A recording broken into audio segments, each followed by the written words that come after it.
Pause.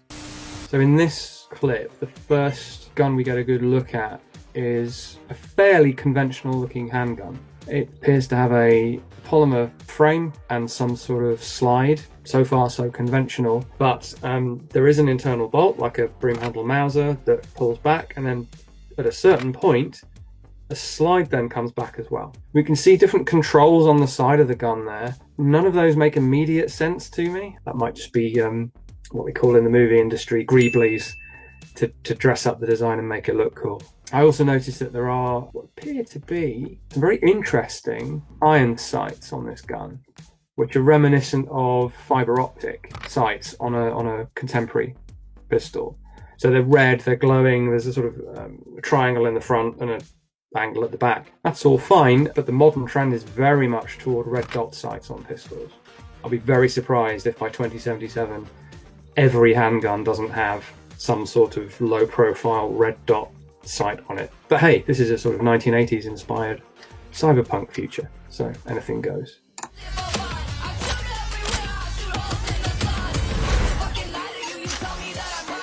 Okay, I've got to pause there as well. Right, the smart weapons. As far as I can gather, the smart bit is the ammunition. A little bit like the Fifth Element, where we've got the repeat function, where you shoot one bullet to a location and then the others magically follow it,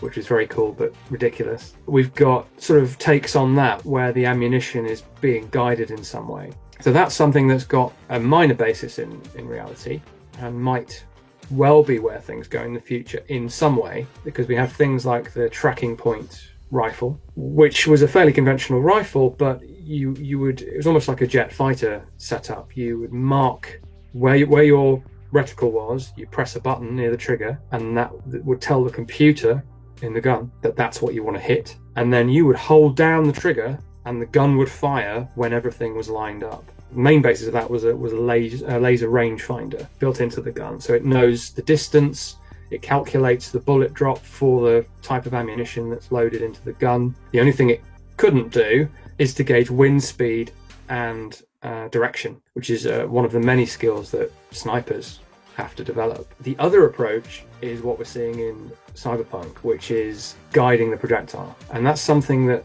on a small arms level, so like below 20mm caliber, we've only really seen from DARPA in America, who have experimented with 50 caliber bullets, because you need the bullets to be big enough to contain guidance technology, and they are able to effectively inflate or deflate bands on the bullet to change the air resistance over the bullet and steer it, so you can actually fire a bullet roughly where you want it to go and then guide it into the exact spot you want it to go. I don't know if the developers have been inspired by that, or have just or by Fifth Element, or have just thought it would be damn cool if bullets could be guided to their target. But that's the real world parallel for what we're seeing here. My expertise lies in firearms. I'm not really a melee weapon or edge weapon person, but I can't resist briefly talking about the thermal katana. Sci-fi edge weapons are kind of fascinating. So the archetypal version is obviously the lightsaber from Star Wars, and it looks like this thermal katana is kind of giving you that ability.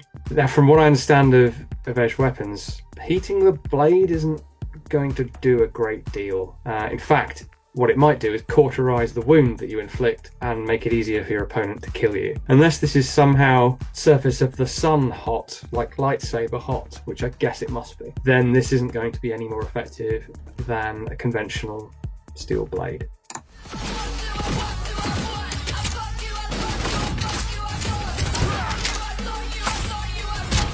Something that's been a staple of first-person shooters. I know this is a role-playing game, but it is first-person and it is shooty as well, is the good old double-barrel shotgun. So since Doom 2,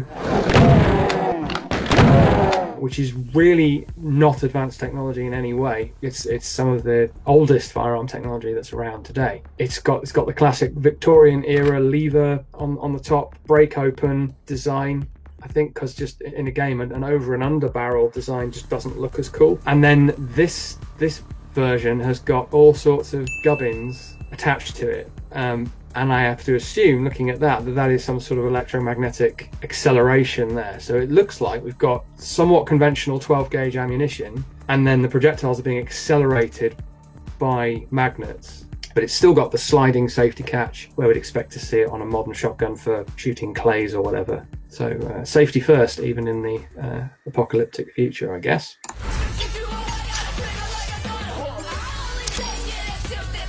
Pause again. Speaking of shotguns, we've got a more conventional concept in the Carnage from the amusingly named Budget Arms. The Carnage appears to be a futuristic pump-action shotgun, which is curious in a way because we already have lots of really good self-loading shotguns. They're reliable enough that the pump shotgun is kind of, as far as I'm aware, falling away in sort of common use. What this appears to be is a sort of self-defense riot shotgun type thing with a futuristic aesthetic to it. Strip that away and it's not much different than something like a Remington 870, as far as I can tell. We've got that futuristic stock with a sort of thumbhole design, which is not seen as terribly practical in real life. Now it says 4 gauge buckshot.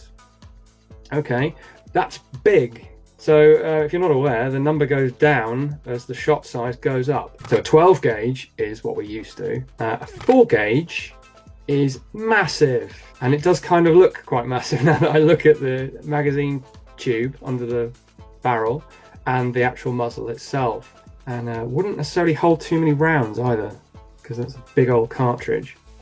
Interesting.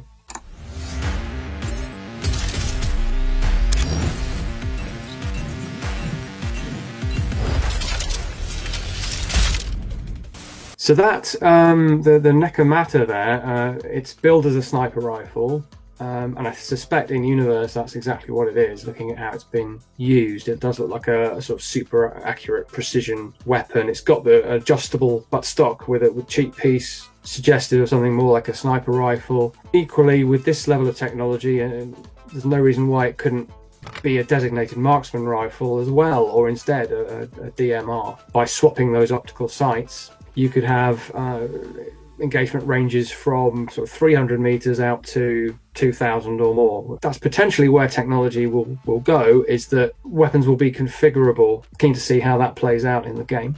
We've got some specs on the screen there, or capabilities on the screen there. Semi-automatic, fair enough. APDS, armor-piercing, discarding sabot ammunition.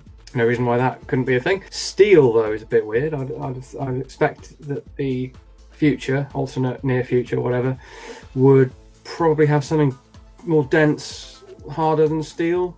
So we very quickly flash on some different optics here, which are interesting. Looks like it might use several small cameras to create a sight picture. We're starting to go that way a little bit with military rifle optics, that just the very beginnings of starting to use camera optics rather than a simple lens. So that's an interesting extrapolation of where things are going. It looks enough like a modern optical sight that you get the idea of what it's supposed to be, but it's clearly very high tech.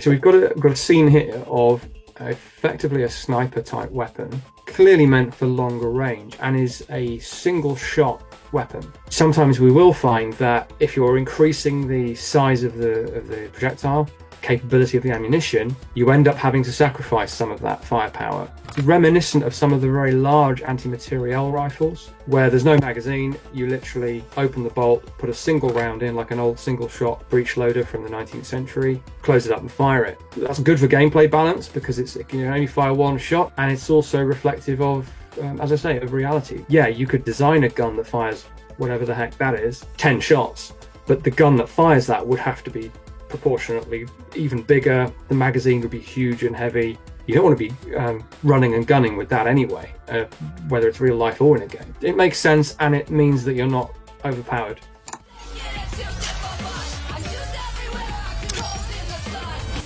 I'm fascinated by the wearable or the prosthetic weapons that we're seeing in this game. I haven't seen too much of it yet, but we've got the mantis blades here. So we're replacing the whole arm, or certainly the whole forearm, with not only a prosthetic hand, but a fold-out stabbing blade.